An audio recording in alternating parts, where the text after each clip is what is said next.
আসসালামু আলাইকুম। ডক্টর মোহাম্মদ ইউনূস সাহেবের কাছে ভারতের প্রধানমন্ত্রী অলরেডি ফেল খেয়ে গেছে। একটা জিনিস বিষয়টা দেখেন যে আপনার আমাদের প্রধান উপদেষ্টা ডক্টর মোহাম্মদ ইউনূস সাহেব যখন ক্ষমতা গ্রহণ করে তখন ভারতের প্রধানমন্ত্রী ভিসা বন্ধ করে দিল। ভিসা বন্ধ করে দিয়ে কী করেছে? ভিসা বন্ধ করে দেওয়ার পর পরবর্তীতে দেখা গেছে 27টা রাষ্ট্রদূত, অলরেডি ইউরোপের 27টা রাষ্ট্রদূত বাংলাদেশে ডক্টর মোহাম্মদ ইউনূস সাহেব নিয়ে আসছিল এবং মিটিং করে ইউরোপ কান্ট্রির যে দূতাবাস অলরেডি বাংলাদেশে খোলার প্রস্তাব দিয়েছে, যা ভারতে যদি বড় ধরনের ধাক্কা খাইছে। ভারতে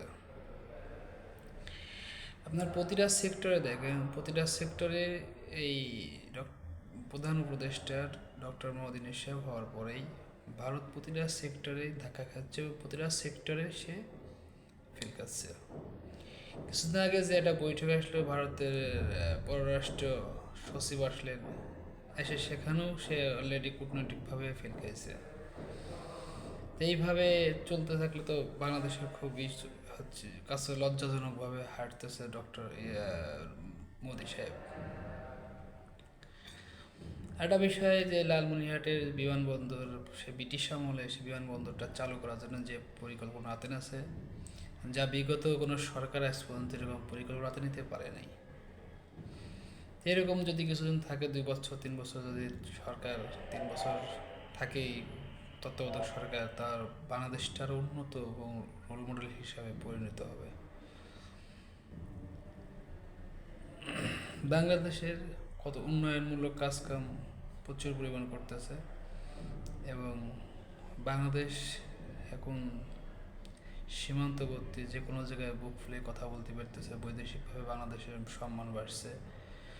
যিনি এরকম একজন প্রধান উপদেষ্টা হয়েছেন যে সারা বিশ্বের একজন সেলিব্রিটি, যা এরকম আর দ্বিতীয় কোনো ব্যক্তি খুঁজে পাওয়া যায় না যে ইনাস থেকে জনপ্রিয়তা কোনো ব্যক্তি আছে, যে তার থেকে ইনার থেকে সেই জনপ্রিয়তা ব্যক্তি হয়েছেন প্রেসিডেন্ট, প্রধানমন্ত্রী বা প্রধান উপদেষ্টা, এরকম খুঁজে কিন্তু পাওয়া যায় না।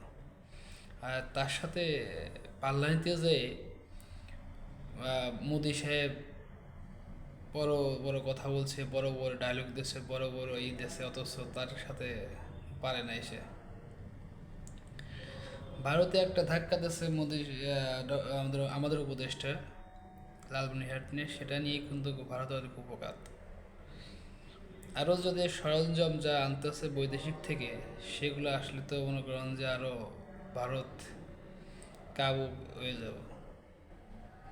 তো এই জন্য সবাই মিলে একজোট হয়ে আরও 2 বছর 3 বছর প্রয়োজন হলে সময় দিয়ে তাকে আরও কিছুদিন যাবৎ তত্ত্বাবধায়ক সরকার থাকলে দেশটা আরও উন্নত হবে।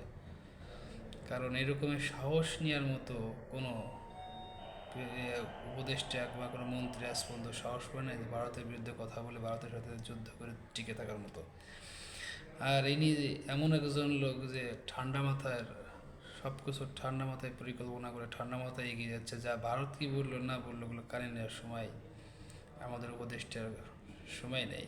সেইগুলো নিয়ে কোনো মাথা ব্যথা নাই তার।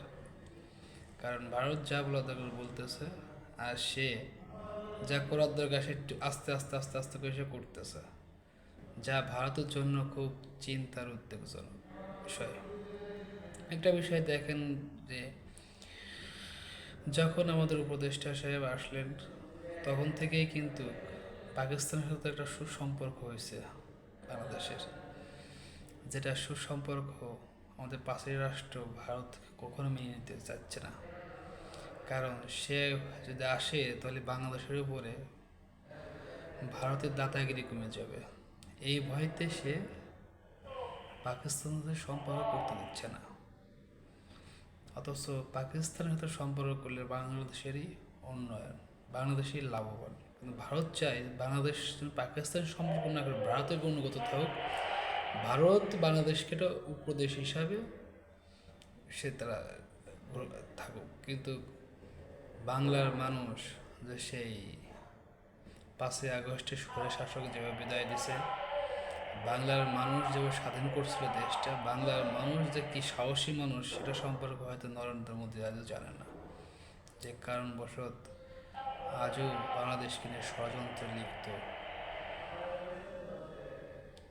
প্রতিটা সেক্টরে আমাদের প্রধান উপদেষ্টা সাহেবের কাছে ফেল খাচ্ছে, আগামীতেও ফেল খাবে ইনশাল্লাহ।